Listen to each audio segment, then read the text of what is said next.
exemple. Et quand on dit laïcité au NPA, en ce moment, ça se passe comment?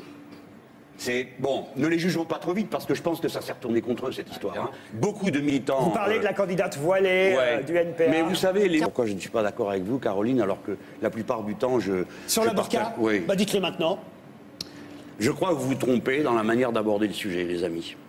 C'est ni la question de savoir si on stigmatise, ça me fait rigoler. Parce que les gens qui se stigmatisent eux-mêmes, bon, écoutez, la question qui est posée est la suivante. Est-ce que c'est un traitement dégradant, oui ou non?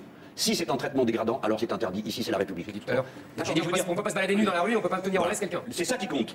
C'est comment on se positionne par rapport à un traitement. Donc moi, je considère que c'est un traitement dégradant, primo. Secondo, je considère que c'est une provocation d'un certain nombre de milieux intégristes contre la République. Et par conséquent, la République a gagné, elle va gagner encore une fois. Ça sera interdit. Et on le fera non seulement pour empêcher une absurdité qui consiste à accepter l'idée qu'une femme considère qu'elle est un enjeu, un gibier, hein, qu'un homme ne peut la regarder qu'avec un œil de prédateur, première chose. Et deuxièmement, parce que c'est obscène cette histoire de burqa, ça part de l'idée que les hommes ne sont que des prédateurs. Et deuxième idée, c'est qu'on donnera un signal au monde entier et aux femmes du monde entier qui se battent contre cette histoire-là. Par conséquent, on interdira les peu chauds qui proposent l'interdiction. Quel signal vous donnez à des femmes qui portent la burqa volontairement? Je leur donne le signal suivant. En République française, les hommes et les femmes sont égaux. J'ai le droit de te regarder dans les yeux. Mais ce qui compte, c'est ce qu'on va faire de ce pays. Et dans ce pays, on va vivre ensemble et on ne se ramènera pas avec des fantômes qui se promènent dans la rue et qui interdisent qu'on les regarde. Ça, pas question.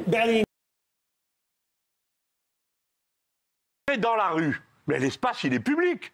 Donc les gens s'habillent comme ils veulent. Le trottoir, non. Depuis 2004 ? Avez-vous l'intention d'empêcher aussi les gens qui portent des cheveux verts ou d'autres qui portent des jupes trop courtes ou trop longues? Qu'est-ce que c'est que cette histoire? Ça veut dire vous avez que le droit. Non, Madame Le n'entendez Pen, pas que le écoutez-moi. voile est un acte de soumission de la femme. Mais bien sûr que ça l'est du point de vue de mes convictions personnelles. C'est juste un débat entre Mme Le Pen et je M. m'efforcerai de Mélenchon où on a le droit convaincre de quelqu'un parler. qui viendrait apporter un voile de ne plus le porter. La République a gagné, elle va gagner encore une fois. Ça sera interdit. Et on ne se ramènera pas avec des fantômes qui se promènent dans la rue et qui interdisent qu'on les regarde. Ça, pas question.